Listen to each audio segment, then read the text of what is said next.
Namaskar. The man who broke the Bank of England, a man who is known and designated so by a nation as an economic war criminal, has now pronounced his desire to break the Indian democracy. As you all know, George Soros, an international entrepreneur who hedges bets against many countries, has now declared his ill intentions to intervene in the democratic processes of India. That George Soros wants a government which is pliable to his needs is more than evident from his statements. That he has pronounced funding of over $1 billion, particularly to target leaders like Prime Minister Modi, is significant. As a Karyakarta of the Bharatiya Janata Party, this is an appeal to every Indian citizen. Every 5 years, we all democratically elect a government to serve the needs and aspirations of India. We as a nation state, during COVID, became the pharmacy to the world. We as a nation state are witness how Prime Minister Modi has ensured food security for 800 million Indians. We as a nation state are witness to the Amrit Kal budget, which has the highest allocation for defense.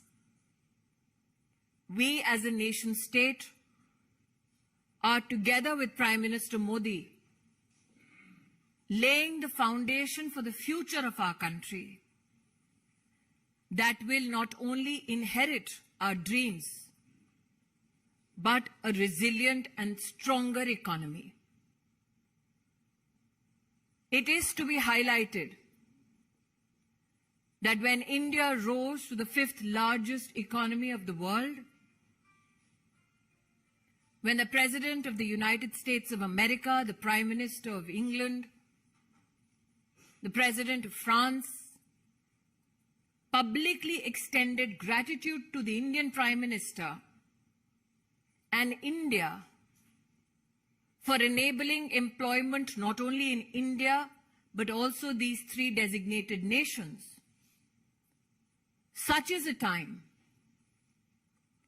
where the imperialistic intentions of an entrepreneur come to light. Today, as a citizen, I call upon every individual and organization,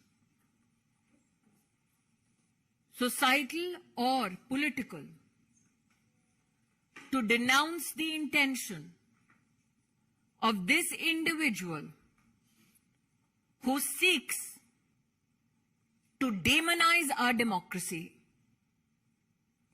weaken our democratic interests, and who brings an onslaught to the economy of India, all so that he can personally gain. Those who Mr. Soros finds pliable need to know that India has defeated imperialistic designs before and shall do so again. Those who support Mr. Soros need to know that democracy has prevailed in India and will continue to do so, and particularly as a Karyakarta of the Bharatiya Janata Party, these designs to weaken Indian democracy will be met with the might of India under the leadership of Prime Minister Narendra Modi. आज देश की जनता को एक नागरिक होने के नाते आह्वान करना चाहती हूं। एक विदेशी ताकत जिसके केंद्र बिंदु में है एक व्यक्ति जिनका नाम है जॉर्ज सोरोस। उन्होंने ऐलान किया है कि वो हिंदुस्तान के लोकतांत्रिक ढांचे पर चोट करेंगे। उन्होंने ऐलान किया है कि वो प्रधानमंत्री मोदी को अपने वार के मुख्य बिंदु बनाएंगे। उन्होंने ऐलान किया है कि उनके चलते वो हिंदुस्तान में अपनी विदेशी ताकत के अंतर्गत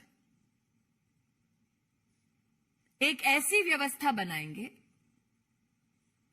जो हिंदुस्तान के हितों का नहीं बल्कि उनके हितों का संरक्षण करेंगे। आज देश की आवाम को मैं अपील करना चाहती हूं,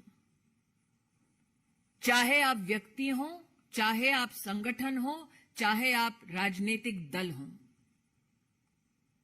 हिंदुस्तान ने वर्षों वर्ष तक एक लोकतांत्रिक व्यवस्था में अपनी सरकार को चुना है। जॉर्ज सोरोस का ये ऐलान कि वो हिंदुस्तान में मोदी को झुका देंगे, हिंदुस्तान की लोकतांत्रिक ढांचे से चुनी हुई सरकार को ध्वस्त करेंगे, उसका मुंहतोड़ जवाब हर हिंदुस्तानी को देना चाहिए।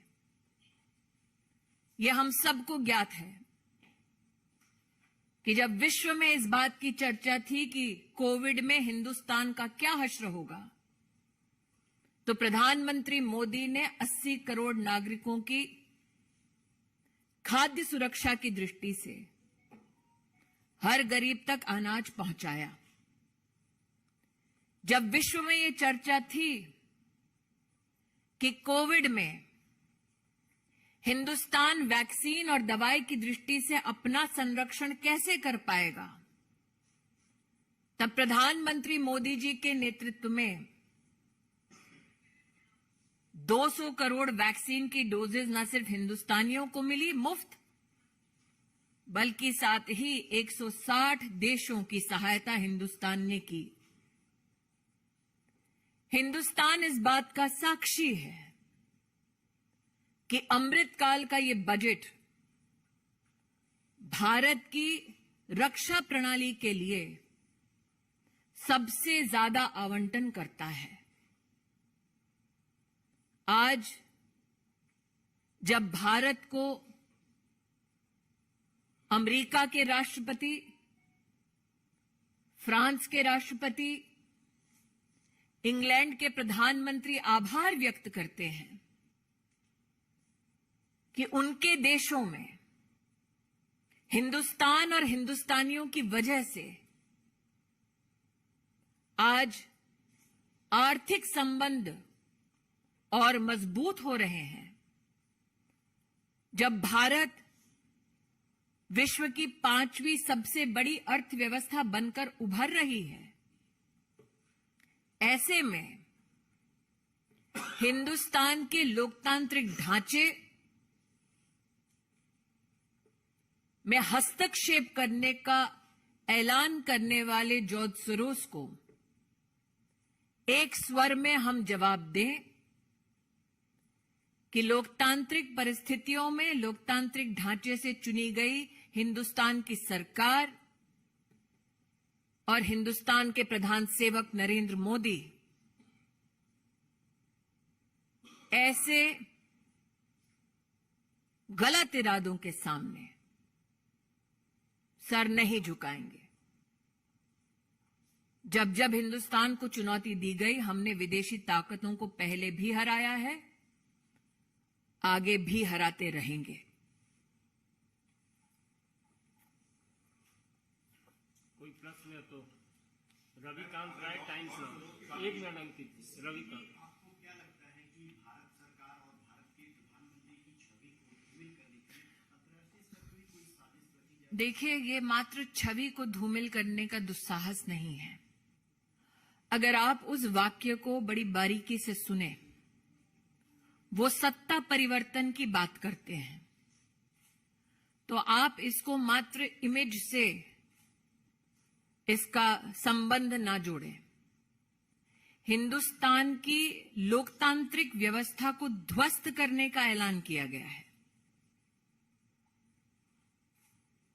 अंकित गुप्ता, एबीपी।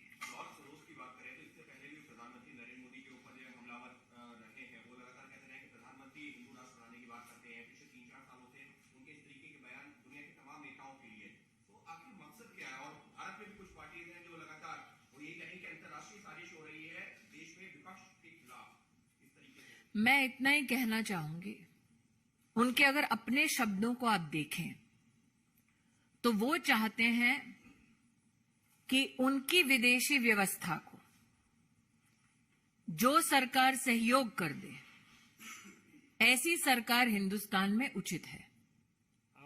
नरेंद्र मोदी जी का बार बार और हिंदुस्तानियों का बार बार ये कथन रहा है कि हमारी सरकार हमारे हितों का संरक्षण करेगी, हमारी सरकार हमारी व्यवस्थाओं को सुदृढ़ करेगी और हम ह्यूमन सेंट्रिक ग्लोबलाइजेशन में विश्वास करने वाले देशवासी हैं।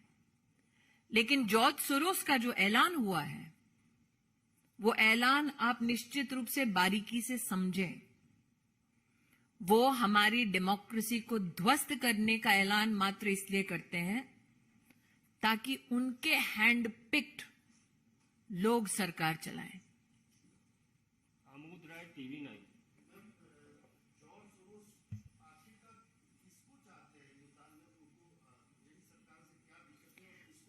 मैं आमोद जी आपका ध्यान आकृष्ट करूं, जैसा कि यहां एक पत्रकार ने कहा कि ये पहला कटाक्ष नहीं है नरेंद्र मोदी पर, और प्रधानमंत्री मोदी ने बार बार कहा कि उन पर कटाक्ष करेंगे, उन पर वार करेंगे तो वो सहन करने की शक्ति रखते हैं, लेकिन हिंदुस्तान पर वार ना वो स्वीकार करेंगे, ना कोई हिंदुस्तानी स्वीकार करेगा।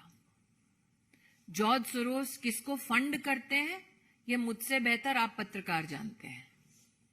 मोहित Bhatt, Times Now, please. Yes.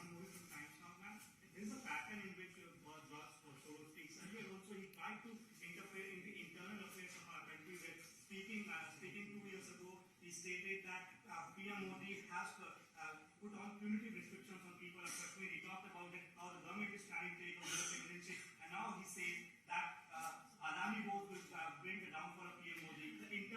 He's interfering into the internal affairs, and now we see the Congress party leaders are coming out and supporting the statement that is being given by him.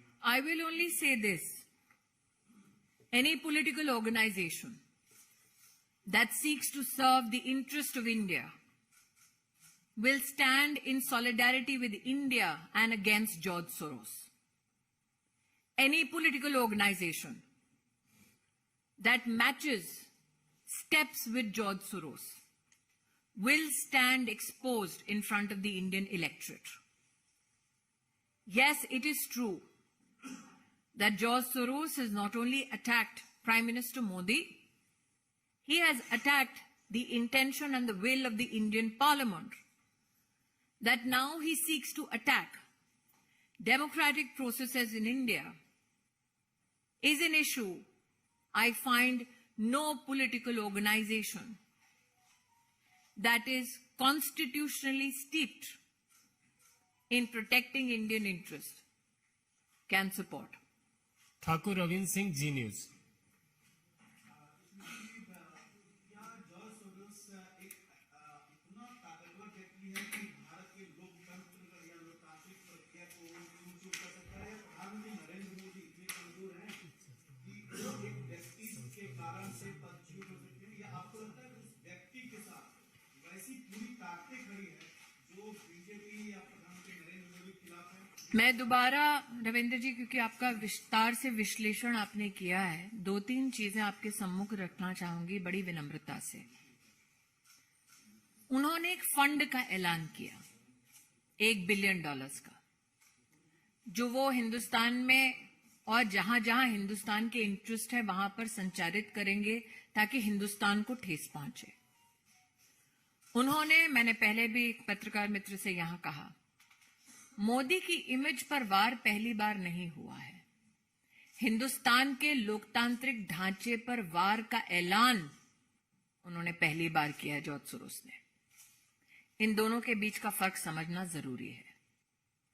और मैं पुनः कहती हूं, भाजपाई हूं इसलिए नहीं, हिंदुस्तानी हूं इसलिए कि एक विषय है जिस पर किसी भी राजनीतिक दल का किसी और राजनीतिक दल के साथ मतभेद नहीं हो सकता, क्योंकि ये आक्रमण, this war is trying to be mounted against India, and what stands between that war and our country's interests is prime minister Modi. Prashant, News 24, उसके बाद यतीन्द्र जी और संजय शर्मा। ये अंतिम प्रश्न होगा, 3 ही। जी,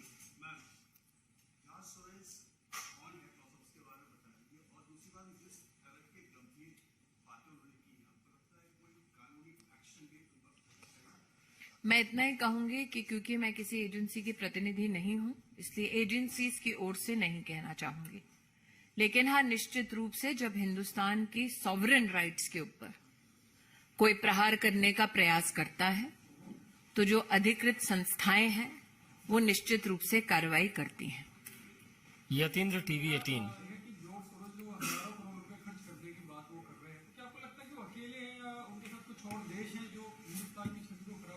मैं इतना ही कहूंगी कि जिन जिन को वो पैसा पहुंचाते हैं, ये उनके लिए संदेश है कि आप चाहे इन इरादों के साथ वो पैसा प्राप्त करते हो कि आप हिंदुस्तान को कमजोर कर देंगे, लेकिन हिंदुस्तान नरेंद्र मोदी के नेतृत्व में ना कमजोर होगा ना झुकेगा, बल्कि आगे ही बढ़ता जाएगा। अंतिम प्रश्न है लोकमत से संजय शर्मा।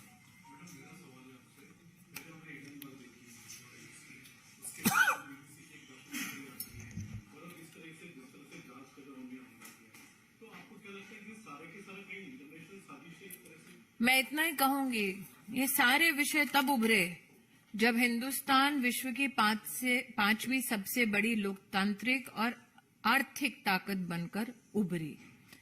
और मुझे लगता है कि हाल में, दोबारा कहती हूं, चाहे वो राष्ट्रपति अमेरिका के हों, चाहे वो यूके के प्रधानमंत्री हों, चाहे वो राष्ट्रपति फ्रांस हों, उन्होंने हिंदुस्तान और प्राइम मिनिस्टर मोदी की जो सराहना की कि उनके देशों में आज आर्थिक व्यवस्था को हिंदुस्तान के साथ समन्वय में हम लोग एक सृजन देख रहे हैं, एक नए भारत के निर्माण को देख रहे हैं। उस सराहना के बाद तिलमिलाहट जो है वो जॉर्ज सोरोस के इस एक स्टेटमेंट से सामने आती है। जॉर्ज सोरोस जैसे व्यक्ति चाहते हैं कि एक कमजोर देश हो, जिसमें कमजोर सरकार हो, जो उनके दिशा निर्देश अनुसार चले।